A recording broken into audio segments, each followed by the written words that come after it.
and good day. My name is Jürgen Steinmetz from eTurboNews, and this is a breaking news update. For more news updates and shows, please go to youtube.com/travel news group. youtube.com/travel news group. Here's our update. Seychelles Tourism Minister explores small establishments at Bel Ombre on Mahé.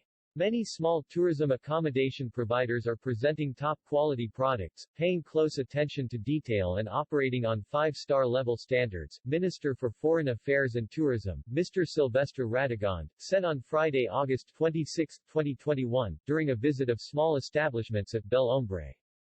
The minister on Friday visited 15 small establishments, holding discussions with their owner, managers and staff. He heard firsthand the challenges they face and advised them on the opportunities available to them. Minister Radegonde was accompanied on his visits by the Principal Secretary for Tourism, Sharon Francis. Continuing with his mission to better understand the tourism industry and its players, the minister on Friday visited 15 small establishments, holding discussions with their owner, managers and staff and hearing firsthand the challenges they face and advising them on the opportunities available to them. Visiting these small establishments is extremely important as they need more support than larger establishments and carry the Creole charm that is often lost in big chains and resorts, Minister Radegonde said. Creole hospitality is a prized attribute and the hallmark of smaller actors within the tourism industry, he said. Cherished by many who visit Seychelles, this is something which visitors experience firsthand through their hosts in small establishments who make small gestures, whether it is greeting them with local beverages or treating them to a home-cooked meal, which many of them find themselves falling in love with as they discover the exotic flavors of Creole cuisine. Minister Radegonde was accompanied on his visit of La Maison Hibiscus, the Cove Holiday Apartment, Beach Cottages, Beach Cove, the Drake Seaside Apartment, Surfers Cove, Treasure Cove, Daniela's Bungalow, Casadani, Villa Rousseau, Forest Lodge, Le Chant de Merle, Bamboo River Lodge, the Palm Seychelles and Marie Laura Suites by the Principal Secretary for Tourism, Sharon Francis, as well as the elected member of the National Assembly for Bel Ombre, Honorable Sandy Aerosol. August has been a busy month for most of the establishments visited, with many confirming that bookings are on the rise since the last phase of the reopening of the country last March. Speaking on how they have adapted to the situation, given the tailspin the industry went into, they highlighted that they turned to domestic tourism, which has been a contributing factor in keeping their doors open.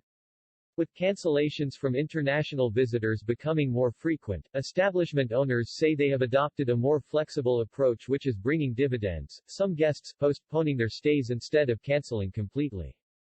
While many of the small tourism accommodation establishments are receiving guests from emerging source markets, there are a handful that are still dependent on the traditional ones. Minister Radegonde reminded them that they need to venture into markets with potential, such as Eastern Europe and the UAE, and review their marketing strategies to survive, which can be done under the guidance of the Department of Tourism. The lack of a reliable workforce is one of their major challenges, they said, with most proprietors affirming that they try their best to maintain a purely Seychellois workforce. Although some have been successful in this endeavor, many stated that some of the local workforce is not dedicated to the industry and are unwilling to put in the required time and effort.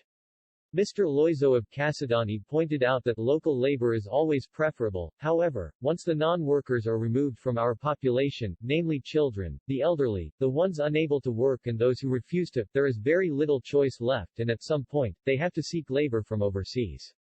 Making more activities available for tourists within the destination was also a topic of discussion, many establishment owners finding their guests searching for things to do, an issue which Minister Radegonde responded to, reiterating that work is being done to change this as it not only gives visitors things to do but also reasons to stay longer in the destination and increasing spend, bringing revenue into the country.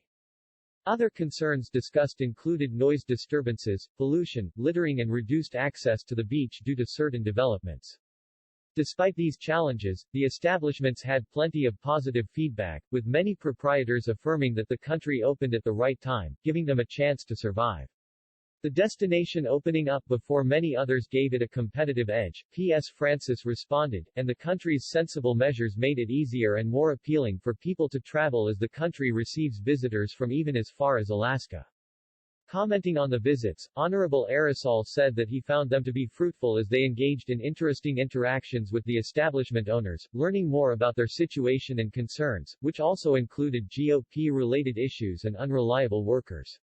He was also in agreement with Mr. Rousseau of Forest Lodge, who stated that Seychelles Tourism Academy's education program is fundamental to the industry and that the students need to understand that there is more hotel life which is demanding and requires sacrifice as well as passion.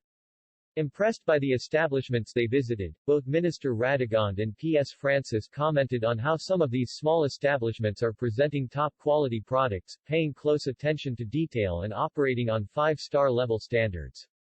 The weekly visits are part of Minister Radegonde's efforts in strengthening his relationship with actors within the local tourism industry, which will facilitate his work in tackling the challenges faced by the industry under his portfolio.